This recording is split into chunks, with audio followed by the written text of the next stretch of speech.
আমার গায়ের রং দুধে আলতা ফর্সা না, তবে যে আমি কালো এমনও না। আমি এতটাও সুন্দর না যে আমার দিক থেকে চোখ ফেরানো যাবে না, তবে আমি এতটাও কুৎসিত না যে আমার দেখতে ইচ্ছা করবে না। আমার কোমর ছাপানো চুল নেই, তবে আমার চুল ঘাড় অব্দি খাটোও না। আমি হয়তো অনেক সুন্দর রান্না করতে পারি না, তবে যে আমি মোটেও রান্না পারি না এমনও না। আমি হয়তো সবসময় সাজুগুজু করি না, তবে যে আমি মোটেও সাজি না এমনও না। আমি হয়তো সব কাজ গুছিয়ে করতে পারি না, তবে যে আমি কাজ করতে পারি না এমনটা না।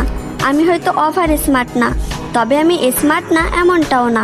আমি হয়তো সবকিছু সুন্দরভাবে বোঝাতে পারি না, তবে যে আমি কাউকে সম্মান করতে পারি না এমনটা না। আমি হয়তো পদ্মাশীল না, তবে যে আমি বেপদ্দায় চলাফেরা করি এমনটা না। আমি হয়তো সব দিক দিয়ে পারফেক্ট না, তবে কারোর জীবনে আনপারফেক্ট এমনটাও না।